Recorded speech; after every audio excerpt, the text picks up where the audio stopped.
I stood in Darren's office while he tried to smile like this wasn't a hit job. His tie was loose, jacket draped on the back of his chair like he wanted to look casual. I wasn't fooled. "We've decided your position is being phased out," he said, like it wasn't 2 weeks after Rick's funeral. Like I hadn't just brought in a 10-year contractor account. Like I didn't know exactly what the hell was going on. "Effective immediately," he added, tapping a thick folder on his desk. "We'll need all client information transferred today, especially the West Coast accounts." I stared at him for a second, then nodded once. Got it. What Darren didn't know, and clearly hadn't bothered to check, was that Rick had signed over every single one of those accounts to me 3 days before his heart attack. 22 clients, all personally loyal to me now, and I'd already mailed in my resignation that morning, certified, dated, legal. But I didn't say a word. I kept my face calm while he waited for me to get angry or start bargaining. He leaned forward slightly like he expected some emotional reaction. Nothing came. "I'll get started," I said. "Appreciate your professionalism," he said, sounding more disappointed than relieved. I turned, left his office, and walked back to my desk while the office went quiet. People noticed. They always notice. A few pretended not to see me. Others watched like they were waiting for a show. I started boxing my things, my mug, Rick's old fountain pen, a notepad I'd used in every single client meeting for the last 6 months. Some folks looked smug. The ones who never closed a single solo deal were suddenly breathing easier. I could feel it. Quick note. Before listening, share which city or country you're watching from. Only Sandy from payroll had the nerve to speak. "You just brought in that 10-year contractor account last month," she said, brows furrowed like it actually made sense to her. I glanced up. Wasn't my decision. She stood there for a second, then just gave a small nod and walked away. Probably didn't want to be seen talking to the ghost of the office. I sealed the last box, picked it up, and walked straight past Darren's glass wall. He looked up. I gave him the same polite nod I always had. And I didn't stop walking. 6 months earlier, the office was dead quiet when Rick knocked on the edge of my cubicle. "Got a minute?" he asked. It was late. Everyone else was gone or halfway to happy hour. I followed him to his office, and before I even sat down, he closed the door and slid a cold beer across the table. Not a water bottle, not some phony pep talk setup. "Drink it," he said. I cracked it open, watching him ease down into his chair with that same quiet control he always had. No small talk, no warm-up. "I've got 6 months," he said. "Pancreatic cancer." It hit like a punch, but he didn't flinch, so neither did I. He didn't want a reaction. He wanted to move. "I'm not here for sympathy. I'm here to get something done." He leaned forward, resting his elbows on the desk. "I've watched this place chew up good people, and I've watched them pass you over. Twice. You're not one of them, and you never will be. That's why I picked you." He told me flat out. He'd been grooming me for a while, slowly, quietly. He didn't trust anyone else, said I was the only one around who wasn't full of it, and that no matter how good I was, the partners would never let me in. Not really. So, he had a plan. "We're going to transition the good accounts to you, quietly, under the radar. Not the trash accounts, the solid ones. Long-term, low-maintenance, high loyalty. Family businesses, second-generation manufacturers, commercial developers who actually paid on time. These weren't just numbers on a sheet. These were people Rick had known for decades. He started bringing me to meetings, never made a big deal of it. I was just looping in for coverage or shadowing for the pipeline. At first, I stayed quiet and took notes. Then I started asking questions, not just about orders or contracts, about operations, hiring, logistics, cash flow, and they opened up. Over time, they started emailing me directly, copying me on things, asking if I'd be the point person going forward. We never said it out loud, but the shift was happening. Back at the office, people noticed. You could feel it in the way guys glanced over when I walked past Rick's door, the way conversations stopped when I stepped into the break room. One afternoon in the elevator, some junior analyst smirked and said, "Spending a lot of quality time with the boss, huh?" I stared straight ahead. Guess I'm doing something right. Darren caught on slower, but eventually he started poking around, asked for status updates on clients that weren't in my portfolio, wanted to see my call logs, my report drafts, pretended it was standard review. It wasn't. I played dumb, kept my head down, smiled when I had to. Meanwhile, Rick kept pushing. "Don't act like you're in," he said one night as we drove back from a client dinner. "They'll never see you as anything but an outsider. You're not legacy. You don't kiss ass. And you don't lie. They hate that." I nodded. I already knew. He cracked his window and stared out at the freeway lights. "They think this place is theirs forever, that they'll run it until it's nothing but ashes." Then he looked at me. "We're going to light the match first." 2 weeks before Rick died, we sat in his lawyer's office with 22 client folders laid out in front of us. West Coast accounts, solid revenue, real relationships. He initialed every page like he was paying a bill. Calm, methodical, no hesitation. "This is over 1.3 million annually," I said. Not because I was surprised, but because the weight of it hit different when it was all on paper. Rick didn't even blink. "You earned it. I just made it legal." He used his personal attorney, not the company's, paid every fee himself. "They'll come for you after I'm gone," he said, sliding the final signed doc toward the notary. "Be ready." I was. The day of his funeral, I stood off to the side while Darren and the other senior clowns took turns pretending they'd lost a close friend. Half of them couldn't have told you Rick's middle name. When it was over, Darren clapped me on the back like we were buddies. "We'll figure out client transition soon." I nodded, said nothing. That night, I went home, poured a whiskey, and filed the paperwork for my LLC. Just a simple name, nothing flashy. Registered a domain, reserved a P.O. box. I already had the plan. Now I had the structure. The next morning, I got a text from the CEO, first one he'd ever sent me directly. "Bring a full client list to HQ today." I smiled. Brought 2 things, a thin client folder with outdated contacts, and a resignation letter printed on thick paper and notarized the day before. When they asked about Rick's personal clients, I kept it tight. I wasn't involved with his personal business. I don't have access to that. They didn't buy it, but they didn't call me a liar. Yet, the next week was performance art. I acted like I was tearing the office apart. Checked Rick's old cabinet drawers, opened archive boxes, walked around with a notebook and a concerned expression. "I'll keep digging," I told Darren when he hovered. Rick kept things close. "Yeah, he did," he said, staring a little too long. Meanwhile, I was busy. I met with clients off-site, cafes, hotel lobbies, even one guy's fishing boat in Marina del Rey. We didn't waste time. "I'm out," I told them straight. "And I want your business, direct, no middleman, no corporate delays. You want something done, you text me. Simple as that." Most of them nodded before I finished. They were already halfway out the door. "They sent some junior rep last week," one guy told me.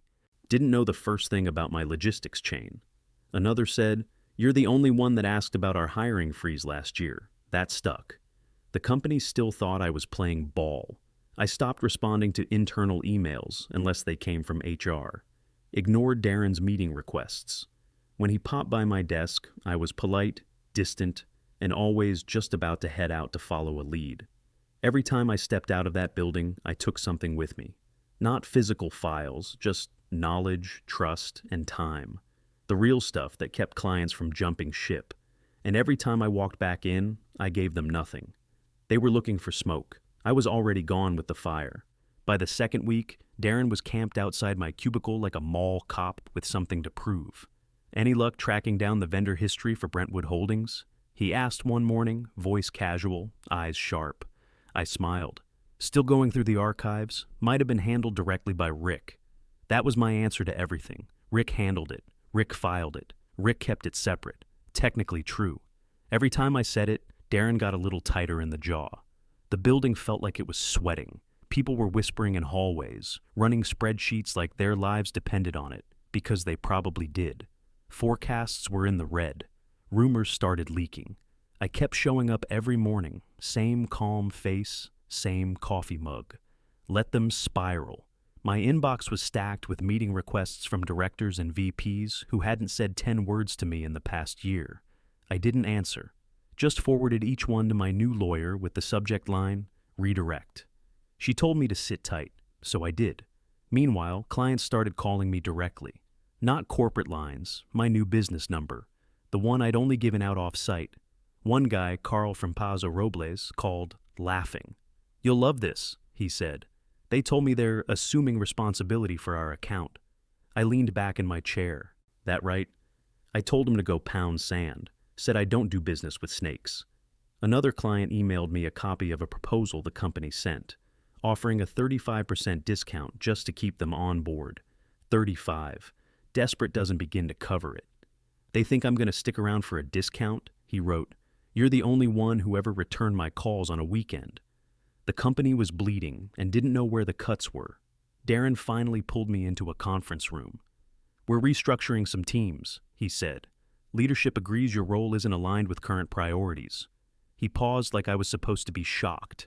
I nodded. Makes sense. That annoyed him. You'll receive final paperwork today. We'll need your laptop and badge before you leave. I reached into my bag, already had both ready. Set them on the table. You had this planned, he said. I stood up. You didn't think Rick left me unprepared, did you?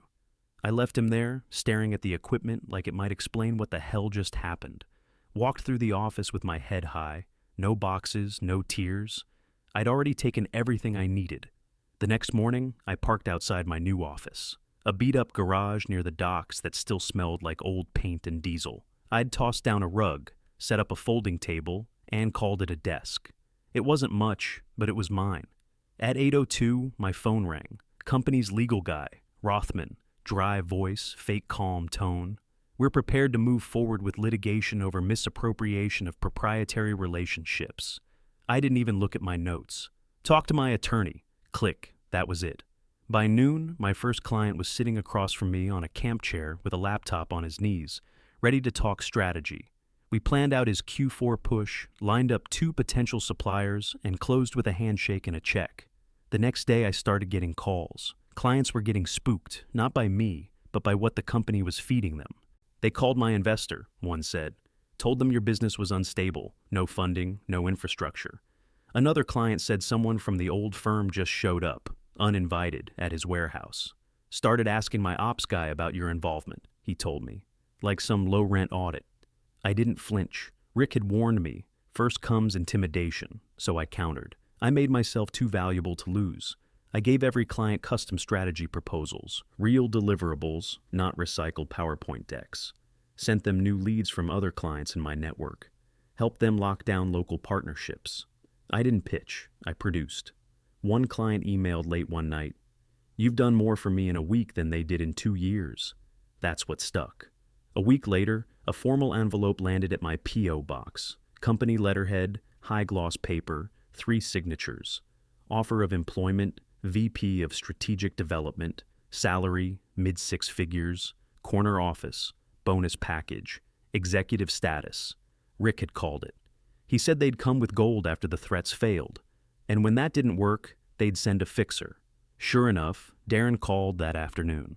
I know we've had our differences, he said, but you're clearly good at what you do. This is a real opportunity. You could rebuild from the inside. Rebuild what? I asked. You're still standing in ashes. He paused like he was waiting for me to soften. I'll think about it, I said. I didn't. I kept working. The garage got crowded fast. Clients dropped in without appointments. One brought pizza, another wired a down payment before the proposal was finished. I stayed up late drawing up supplier maps, designing inventory systems, coordinating regional logistics. Every time they pushed, I moved faster. Rick's words stayed in my head. Strike first. Control the tempo. They wanted to play catch-up? I was already on the next move. The call came from Rick's sister, mid-morning. They froze his compensation, she said, her voice cracking. They said his contract is under internal review. That money was supposed to go to the kids. I clenched my jaw so tight it hurt. Rick had told me. He'd structured his final payout to hit a trust for his niece and nephew. Set it up clean, no loopholes. And now they were holding it hostage, using a dead man's family as leverage. That crossed the line. Fast. I called my lawyer, then I called Ambrose.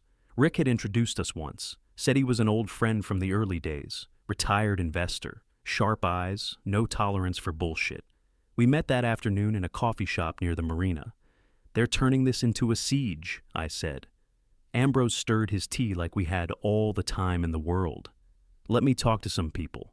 2 days later, one of my bigger clients, one I thought was about to fold, called me out of the blue. I had a long talk with a guy named Ambrose, he said. Smart guy, helped me see the long game. Then came the real offer. Ambrose had put together funding options to keep nervous clients afloat. No predatory terms, no strings. Use what you need, he told me. Rick looked out for the right people. We'll do the same. I took the lifeline and ran with it, called every vulnerable client I had, offered them clear runway, fast turnaround, and full support. One-on-one attention, weekly check-ins, reforecasting on the fly. Meanwhile, the company was still circling like sharks, calling vendors, emailing investors, spreading trash rumors about my cash flow and legal exposure. I stayed ahead of every move, blocked their back channels, showed up in person, talked straight. You want stability? I told a freight client who was hesitating. I'm not the one flinching. They are. That week, I got an email from the CEO. Subject line, urgent. Let's resolve this amicably. I didn't even open it. Forwarded it to my lawyer with a one-line note. Add to the stack. She replied 5 minutes later. Almost time. I didn't knock. Just walked straight into my attorney's office and dropped the briefcase on her desk. Metal clasps snapped open. Inside were 3 thick folders, 6 thumb drives, and a spiral notebook full of Rick's handwriting. 15 years of dirt, I said. She raised an eyebrow. You sure? Rick was. He knew they'd bury him if he tried again. She started flipping through the files. Invoice copies, falsified vendor contracts, cooked expense reports. It wasn't sloppy. It was layered, deliberate fraud. Why didn't he bring this sooner? She asked. He did. They shut it down. The original report was in there too, a memo with his signature, marked internal use only, time-stamped from 8 years ago. Never followed up, never filed with regulators. We drove it all straight to the Financial Crimes Unit. They took one look and said, "We're opening a case. Today." That night, I couldn't sleep. Not from nerves, too much adrenaline. Rick had carried this weight for years, waiting for the right handoff. It was happening now. By morning, the story broke. Whistleblower exposes massive financial fraud at consulting firm. Subheadline: Executives accused of 15-year cover-up. Stock tanked 20% in 3 hours. Phones lit up. LinkedIn posts vanished. Lawyers went silent. They walked 3 execs out of the building before noon. Not just Darren, he was first, but 2 others I hadn't expected, the CFO and a senior partner who'd always played it clean on the surface. Investigators found Rick's original memo buried in archived emails, marked unread. I didn't celebrate, didn't gloat, just kept showing up to meetings like I always had. Clients didn't blink. They stayed with me, sent referrals. Some even offered introductions to partners in other markets. One client called and said, "Just read the news. You okay?" I said, "I'm good. You're the only one I trust now." By the end of the week, 4 new contracts were signed. I brought on a part-time assistant just to keep up with scheduling. The old company tried to put out a statement. It was weak, isolated incidents. We're cooperating fully, the usual garbage. Nobody bought it. Not investors, not clients, not their own staff. And I didn't look back. 2 days after the story broke, Rick's sister called. "He left you a letter," she said. "Said to give it to you when the time felt right." I drove out to her place that weekend. Quiet street, white porch, fading summer heat. She met me at the door, hugged me like she'd known me 10 years instead of 2. We sat at the kitchen table while she slid the envelope across the surface. Heavy paper, my name in Rick's handwriting, no title, no formality, just my name. I opened it slowly. He didn't waste words, never did. "You were the only one who noticed I was sick before the doctors told me. That mattered more than you knew." I swallowed hard, kept reading. "I gave you the accounts because you were good, but I trusted you with them because you paid attention. You listened. You remembered names. You looked people in the eye. That's rare in this business, rare anywhere." He said the clients were just the start. The real mission was to build something better than what we came from. At the bottom of the envelope was a key, no label, just a number etched on it. "Storage unit," his sister said. He kept it under his name, told me not to open it, said it was yours. I went that afternoon. The place was 20 minutes outside the city, cinderblock facility, keypad gate. I found the unit and opened it with a deep breath. Inside were 3 plastic bins, a locked case, and a file cabinet with a sticky note. Start here. I opened the top drawer, full profiles, printed emails, voice memo transcripts, copies of wire transfers, internal memos with handwritten annotations. Each folder had a name, executives, board members, even a couple outside consultants. Deals that shouldn't have happened. Commissions that didn't match. Trips billed to fake vendors. One file showed a partnership the board chairman had with a shell company that never delivered a single invoice. It was all there. Rick hadn't just documented what they did. He'd mapped out how they'd hidden it. I boxed everything up, called my attorney, and drove straight to her office. "This is the rest of it," I said. The second wave hit 2 days later. Chairman resigns amid financial scandal. New charges filed against corporate officers. Authorities investigating off-book dealings, bribery network. They weren't just burning now. They were in free fall. Clients sent champagne. Reporters flooded inboxes. I didn't answer any of them. I had calls to make, and more work to do. 6 months later, I walked into our new office. Glass doors, exposed brick, 2 blocks from the waterfront. Still smelled like fresh paint and ambition. We had 5 full-time staff. 3 times the client base I started with. A steady pipeline. No fluff, no handouts, just results. I hung Rick's photo right by the entrance. Him standing in front of that diner in Reno, arms crossed mid-laugh. Underneath, I had a metal plaque made. "Don't climb their ladder, build your own." Clients saw it on their way in. So did vendors, interns, and every suit who came sniffing around with partnership ideas. One morning, I walked in early and found Nell from payroll standing under the photo. She turned and smiled. "Took me a while to get here." "You're here now," I said. "That's what matters." She joined us that week. First hire from the old company, wouldn't be the last. Word started spreading. Quiet messages, LinkedIn DMs, coffee requests. Some of them were people who'd watched what happened and said nothing. Some were good people who'd been stuck in bad systems too long. Even Quinn showed up. He walked into the lobby one afternoon, wearing that same tight suit from back in the day. The one who'd gotten the promotion I earned. The one who played it safe while the rest of us took hits. "I turned down their offer," he said. "It didn't feel right anymore." I didn't say anything right away, just looked him over. He wasn't smug. He looked tired. "I'm not here for a handout," he added. "I just want to work for someone who gives a damn." I gave him a junior role, less money than he was used to, more work, but clean, real, honest. Rick believed in second chances, so did I. By that fall, we had a full ops team, a lead strategist, and a line out the door of small businesses looking to get out from under bloated contracts and middlemen. We weren't the biggest, but we were the most trusted, and that was enough. A year to the day after Rick's funeral, the old firm was just a nameplate on a locked glass door. Half the executive team had been indicted. The rest were either cooperating or hiding. Stock, worth less than a diner coupon. Clients, scattered. Most had already come my way or found smaller, better outfits. The name didn't mean anything anymore, just a warning. Their new leadership put out a public apology. Corporate speak, polished and empty. Rick's sister forwarded me the email they sent her. This time, the money cleared. Every cent. Her son started college that fall. Engineering, just like Rick. My company had 20 employees now. 2 of them were former clients who'd signed on as partners. They didn't just want consulting. They wanted to build something that didn't reek of bullshit. We stayed lean. No fluff rolls, no bloated meetings.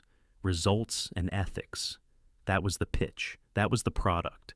Clients trusted us because we told them the truth, even when it hurt, especially when it hurt.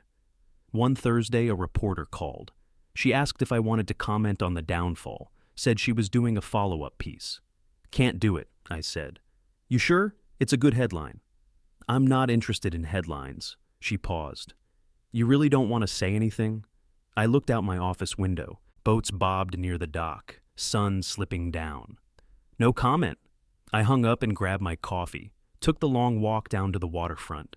The air smelled like salt and metal and late summer. I stood there a while, watching the lights flick on along the pier one by one. Rick had said it more than once, usually with a half smile and a look that meant he wasn't joking. "They'll try to bury you." And they did. What they didn't know, I was a seed.